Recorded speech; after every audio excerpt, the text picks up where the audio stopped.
오늘의 성경 본문은 구약 성경에서 아주 유명한 요셉의 이야기입니다. 제가 어릴 적 잠들기 전에 어머니가 제게 자주 들려주셨던 이야기입니다. 아마 크리스천들이라면 노예에서 이집트 총리가 된 요셉의 이야기를 모르는 사람은 없을 것입니다. 요셉은 야곱의 11번째 아들입니다.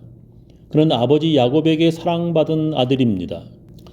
아버지 야곱이 여러 아들 중에 11번째인 요셉을 특별히 사랑하였기 때문에 다른 형들이 그를 미워하였고 질투를 하였습니다.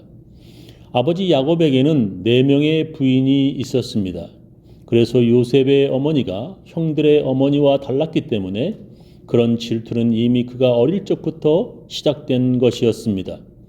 형들이 집에서부터 멀리 떨어진 곳에서 양들을 돌보고 있었습니다. 아버지 야곱은 형들이 잘 있는지 요셉에게 살피고 오라고 보냈습니다. 그들에게 온 요셉을 그의 형들은 이집트로 가는 노예 상인에게 팔아넘겼습니다. 그리고는 요셉의 옷에 염소의 피를 묻혀 아버지에게 보이며 사나운 짐승이 그를 잡아먹었다고 그들은 거짓말을 하였습니다. 아버지는 슬피 울었고 그렇게 요셉은 이집트의 노예로 팔렸습니다. 요셉은 이집트 왕 바로의 경호대장 보디발의 노예가 되었습니다. 그는 그곳에서 열심히 일을 하였고 주인에게 인정을 받았습니다. 그래서 주인 보디발은 요셉에게 자기 재산 모든 것을 관리하도록 맡겼습니다. 근데 보디발의 부인이 요셉을 유혹하였고 그는 단호히 거절하였습니다. 그런데도 그 여자는 계속해서 요셉을 유혹하였습니다. 성경은 이렇게 기록합니다. 요셉이 이렇게 말하였는데도 주인의 아내는 날마다 끈질기게 요셉에게 요구해왔다. 요셉은 그 여인과 함께 침실로 가지도 않았을 뿐만 아니라 아예 그 여인과 함께 있지도 않았다. 그 여자는 자존심이 상하고 화가 나서 요셉을 모함하여 요셉이 자기를 강간하려 했다고 그에게 누명을 씌웠습니다. 그 일로 요셉은 감옥에 가게 되었으나 감옥에서도 요셉은 간수장의 인정을 받았습니다. 그는 감옥 안에 있는 모든 죄수들의 문제들을 도맡아 처리하는 일을 맡게 되었습니다. 그곳에는 바로의 신하 2명이 죄를 지어 들어왔는데 그들이 꿈을 꾸었다고 요셉에게 알려주었습니다. 요셉이 그들의 꿈을 듣고 나서 한 사람은 이곳에서 금방 풀려나 복직되고 다른 한 사람은 사형을 당할 것이라고 해몽을 해 주었습니다.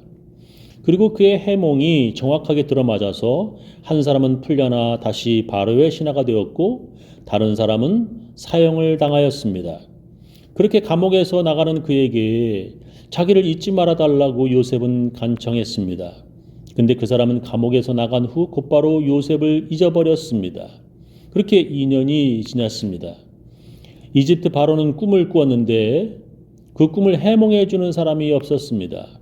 그때 그 신하가 감옥에서 자기의 꿈을 잘 해몽해 준 요셉이 생각나서 그를 바로에게 소개했습니다. 바로의 꿈을 요셉이 듣고 이집트에 7년 동안 풍년과 7년 동안 흉년이 올 것이라고 해몽을 해 주었습니다. 그래서 바로는 요셉을 이집트의 총리로 임명하였고 정말 그의 꿈대로 7년 풍년과 7년 흉년이 되었습니다. 요셉은 풍년 7년 동안 넘쳐나는 곡식들을 이집트의 수많은 창고에 잘 저장하여 7년 흉년을 대비하였습니다. 그리고 7년 흉년의 때에 이집트의 백성들에게 창고에 모아두었던 곡식을 풀어 그들이 굶지 않도록 나누어 주었습니다. 근데 그의 아버지 야곱이 있던 곳에도 7년 흉년이 들어 먹을 것이 없게 되었습니다. 그래서 야곱은 아들들을 이집트에 보내어 곡식을 사오게 하였습니다. 총리가 된 요셉은 대번에 그들이 자기 형들인 것을 알았으나 그들은 그를 알아보지 못했습니다. 그 이유는 오랜 세월이 지났고 또 그가 이집트의 옷을 입고 있었으며 게다가 그가 높은 총리까지 되었기 때문입니다. 요셉은 자기가 그들의 동생 요셉이라는 것을 말하지 않고 그들을 골탕 먹이려고 간첩이라고 누명을 씌웠습니다. 그리고 그들과 같이 온 형제 중에서 자기 동생 베냐민이 없는 것을 보고 그들에게 이렇게 말했습니다. 너희들이 내게 말한 너의 막내 동생 베냐민을 데리고 오면 너희들이 간첩이 아니라는 것을 증명이 될 것이다.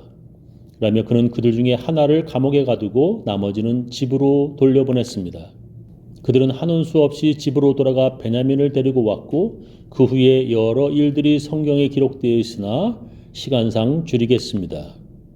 그리고 요셉은 그들에게 자기가 요셉임을 밝히고 그들에게 아버지 야곱과 그들의 가족들을 모두 이집트로 데리고 오라고 했습니다. 그리고 나서 그들의 가족 모두가 이집트에 들어와서 잘 살았다가 아버지 야곱이 죽어 장례식을 했습니다. 그리고 아버지가 죽은 뒤 요셉이 자기들에게 복수할까봐 그들은 오늘 본문에서 이렇게 말합니다.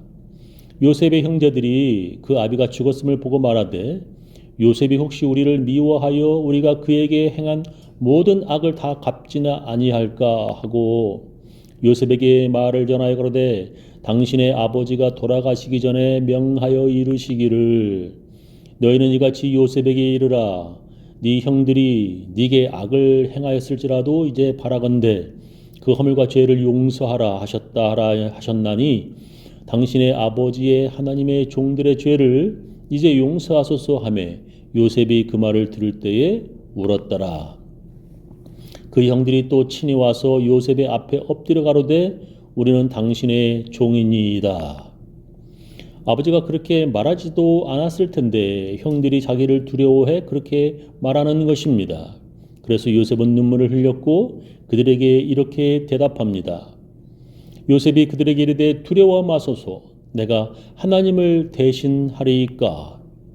당신들은 나를 해하려 하였으나 하나님은 그것을 선으로 바꾸사 오늘과 같이 만민의 생명을 구원하게 하시려 하셨나니 당신들은 두려워 마소서 내가 당신들과 당신들의 자녀를 기르리이다 하고 그들을 간곡한 말로 위로하였더라.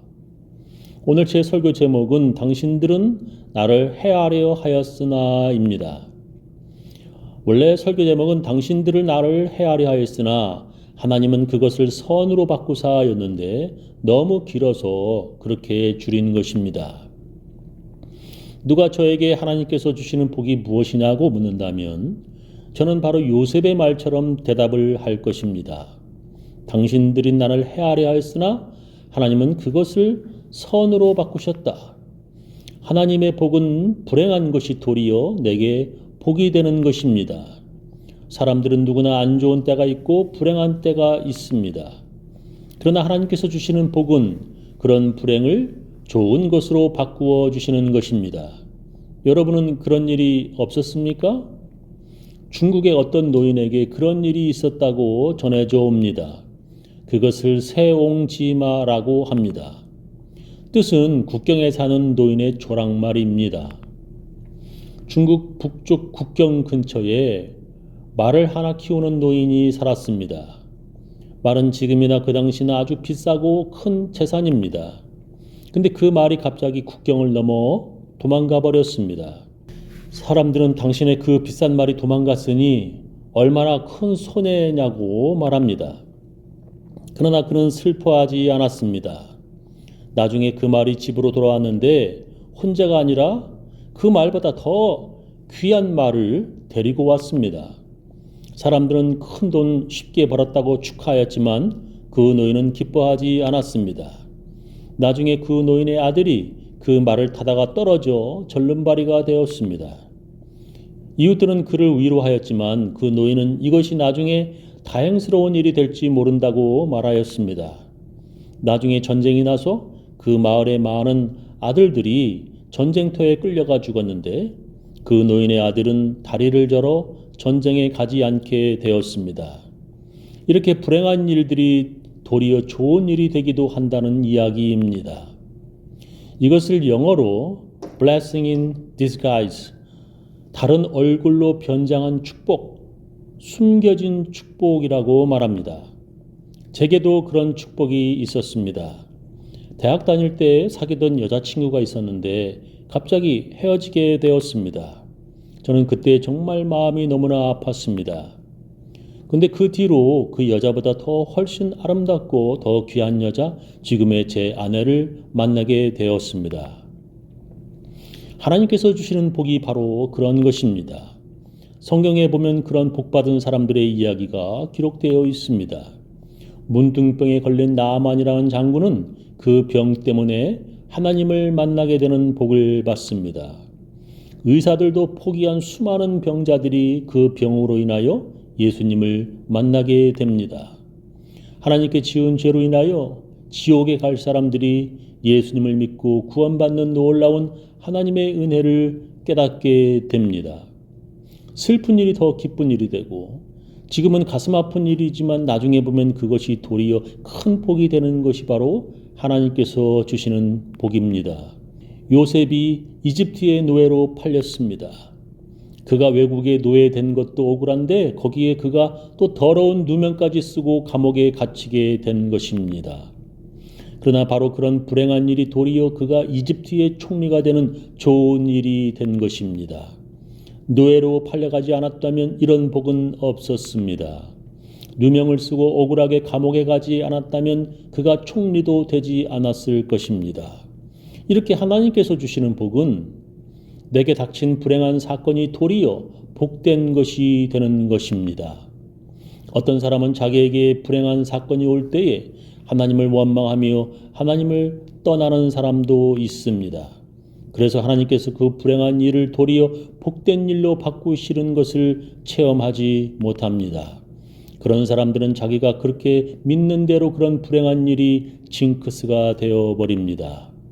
그러나 무슨 일이 오더라도 하나님께 감사하며 살아가는 사람들에게는 하나님께서 그 해로운 일을 선으로 바꾸시는 것을 눈으로 보게 될 것입니다. 저는 우리 교인들 모두 하나님께 감사하며 살아서 슬픈 일이 도리어 기쁜 일이 되고 불행이 나중에 더 크고 놀라운 복 되시기를 예수님의 이름으로 축원합니다.